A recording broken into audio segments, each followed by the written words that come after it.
મારા વાલા પ્રિયો, ઈસુ ખ્રિસ્તના નામમાં હું તમને શુભેચ્છા પાઠવું છું. તમે કેમ છો? તમે ઠીક છો ને? હું મુશ્કેલીમાં ફસાઈ ગયો છું. શું તમે એટલી મુશ્કેલીમાં છો? હા, મને ખબર નથી શું કરવું. બિલકુલ ડરશો નહીં. શું કોઈ પ્રભુ નથી જે તમને મદદ કરે છે? શું તે તમારી સાથે રોજ વાત નથી કરતા? તો શા માટે ડરવું જોઈએ? આ ખૂબ જ મોટી સમસ્યા છે. મને કોણ બચાવશે? હું આવી પરિસ્થિતિમાં ફસાઈ ગયો છું. નોકરી ઉપર સમસ્યા, પરિવારમાં સમસ્યા, હું મુશ્કેલીમાં ફસાઈ ગયો છું. એવું લાગે છે ધંધામાં ફસાઈ ગયો છું. એક બાજુ આ જરૂરિયાત, બીજી બાજુ આ લોકો છે, તેઓ મને ગુંગળાવી રહ્યા છે. મને ખબર નથી કે શું કરવું. શું તમે આમ વિચારો છો?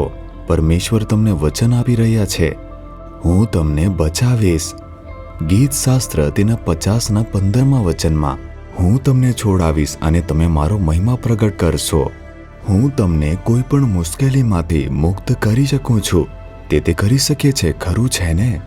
તમે જે પણ મુશ્કેલીમાં છો, ભલે તે કેટલી પણ મોટી હોય, તમારી પૈસાની જરૂરિયાત, દીવાની સમસ્યા અથવા દુષ્ટ લોકોના કારણે ઉદ્ભવતા મુદ્દાઓ, એક મુશ્કેલી હોઈ શકે છે અને મુશ્કેલી ભરી પરિસ્થિતિ પણ હોઈ શકે છે.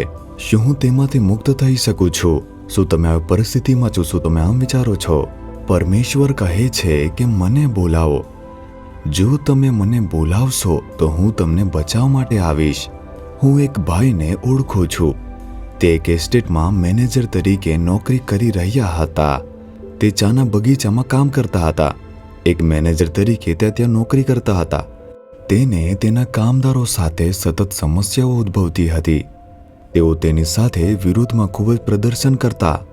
તે ખૂબ જ કઠોર માણસ હતો અને તે દયા પણ બતાવતો ન હતો. હું ખૂબ જ કડક રહીશ તેમ કહેતો હતો. તેણે ક્યારેય તે ગરીબ લોકો પ્રત્યે દયા ન બતાવી. તેણે ખૂબ જ ભયંકર વર્તન કર્યું. જેમ જેમ દિવસો પસાર થતા ગયા, કામદારોના મનમાં તેના પ્રત્યે ખૂબ જ નફરત જાગી ગઈ. આ માણસને કારણે સમસ્યા છે. આપણને જે સારી વસ્તુ ન્યાય રીતે મળવી જોઈએ મળતી નથી. આ વ્યક્તિ નિયમ વિશે બોલી રહે છે. આપણે આ માણસથી છુટકારો મેળવવાની જરૂર છે. ઉગ્ર વિરોધમાં, કારણ કે તેમની વિરુદ્ધ તે બોલ્યો હતો અને તેમની વિરુદ્ધમાં કાર્ય કરે છે. તેથી તેઓ ખૂબ જ ગુસ્સે થઈ ગયા અને તેથી તેઓએ મેનેજરના બંગલાને ઘેરી લીધો. તેઓએ નક્કી કર્યું, આપણે તેને મારી નાખવો જોઈએ. તેઓએ તેને ઘેરી લીધા. એના પછી એ ખૂબ જ ભયંકર પરિસ્થિતિ થઈ ગઈ.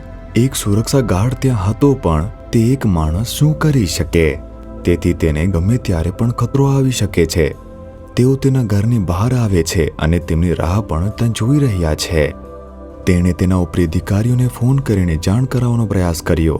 એસ્ટેટના માલિકો તે બીજા શહેરમાં હતા. આ તમારી સમસ્યા છે. તેઓએ આને આમ કહ્યું, કેવળ તમે જ પરિસ્થિતિને જાણો છો. તમે મેનેજર છો, તેનો ઉકેલ તમે લાવી લો. તેમણે હાથ ઉપર કરી નાખ્યા. એક મુશ્કેલ પરિસ્થિતિમાં જ્યાં કોઈ તેને બચાવી શકતું એમ ન હતું. હવે મૃત્યુનો ડર તે તેના ઉપર છવાઈ ગયો હતો. એવી પરિસ્થિતિ કે તે થોડા દિવસો માટે ઘરમાં ફસાઈ ગયો. તેની પત્ની અને બાળકો બંને ડરી ગયા હતા. લોકોએ તેમને ઘેરી લીધો, તેથી તે ભાગી શકતો ન હતો અને બહાર જઈ શકતો ન હતો. આવી મુશ્કેલ પરિસ્થિતિમાં, એવી પરિસ્થિતિ જ્યાં બચવાનો કોઈ રસ્તો ન હતો, તે પરિસ્થિતિની અંદર તેની પત્નીએ કહ્યું કે એક જ રસ્તો છે, કેવળ પરમેશ્વર જ આપણને બચાવી શકે તેમ છે. લોકોએ આપણને ત્યજી દીધા છે. આપણે ખૂબ જ મુશ્કેલીમાં, સમસ્યામાં ફસાઈ ગયા છીએ. આ મુશ્કેલીમાંથી આપણને બચાવવા માટે પ્રભુ એકમાત્ર રસ્તો છે. અને પછી તે સમયે તે બધા ઘૂંટણીએ પડ્યા, પોતાને નમ્ર બનાવ્યો, પસ્તાવો કર્યો અને પરમેશ્વર તરફ જોયું. તે કહેતો, આઈ એમ અ મેનેજર. હું એક મેનેજર છું. મારી પાસે અધિકાર છે. હું આ કરીશ, તે કરીશ. આમ વીરતા સાથે પુકાર કરતો. હવે તે મેનેજર પહેલી વાર તેણે પોતાને નમ્ર બનાવીને કહ્યું કે હું મુશ્કેલીમાં ફસાઈ ગયો છું. મને તમે બચાવી શકો છો. પરમેશ્વર, તમારી જરૂર છે. તેણે ઘૂંટણી પડીને, પ્રભુ મને મદદ કરો, મેં ભૂલ કરી છે એમ કહ્યું. મારી પાસે શક્તિ પણ છે, મેનેજરનો અધિકાર પણ છે. હું કંઈ પણ કરી શકું છું, બધું જ કરી શકું છું. હવે મારું જીવન તે જોખમમાં છે અને કેવળ તમે જ મને બચાવી શકો છો એમ પરમેશ્વરને કહ્યું. તેણે આંસુ સાથે પ્રભુને શોધ્યા અને પ્રભુએ તરત જ તેમને આંસુ જોઈને દયા આવી, કારણ કે તેણે પોતાને નમ્ર બનાવ્યો હતો. પરમેશ્વરે તેના ઉપર દયા કરી. જે લોકોના હૃદયમાં તેને મારવાનો ઈરાદો હતો, તેમના હૃદયમાં તેમણે પરિવર્તન લાવ્યો. તેમણે યોગ્ય સમયે મદદ મોકલી અને તેને તે મુશ્કેલીમાંથી બચાવી લીધો. તેમણે પોતે આ ઘટના વહેંચી. જ્યાં સુધી મને આ મુશ્કેલી ન આવી ત્યાં સુધી મેં પ્રભુને શોધ્યા નહીં. મેં ક્યારે પણ પ્રભુ સમક્ષ પોતાને નમ્ર ન કર્યો. હું તો મેનેજર છું, મારી પાસે શક્તિ છે, હું કંઈ પણ કરી શકું છું. મારા જીવનમાં હું આ જ વિચારતો હતો. પ્રભુએ મને તે મુશ્કેલીમાંથી બચાવવા માટે એક અદ્ભુત ચમત્કાર કર્યો. આજે તમારા જીવનમાં મારી પાસે શક્તિ છે, મારી પાસે અધિકાર છે, હું આને ઓળખું છું, તેને ઓળખું છું. ચલો જોઈએ, શું તમે આમ વિચારો છો? હવે છેતરાયા છો અને મુશ્કેલીમાં આવ્યા છો. પરમેશ્વર તે એક જ વાત કહે છે કે મને બોલાવો.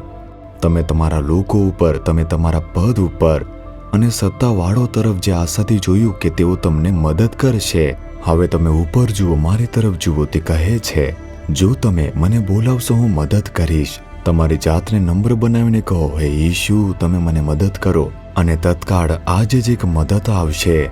પરમેશ્વર તમને ઊંચા કરશે, પરિસ્થિતિ બદલાશે, તમે ચમત્કાર જોશો, ખરેખર તે જોશો. હવે તેમને બોલાવીને જુઓ.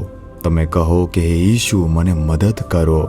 હે ઈશુ, મને આ મુશ્કેલીમાંથી તમે બચાવી લો. હે ઈશુ, મને આ મુશ્કેલ પરિસ્થિતિમાંથી તમે કાઢી લો અને બચાવી લો. હે ઈશુ, મારા માટે ચમત્કાર કરો. હે ઈશુ, હું તમને બોલાવી રહ્યો છું. અત્યાર સુધી હું મારી જાત પર, શક્તિ પર અને મારા અધિકાર પર આધાર રાખતો હતો. આ પાપ માટે માફ કરો. હું તમને બોલાવી રહ્યો છું, મારા માટે ચમત્કાર કરો. ઈશુના નામમાં. Amen, amen.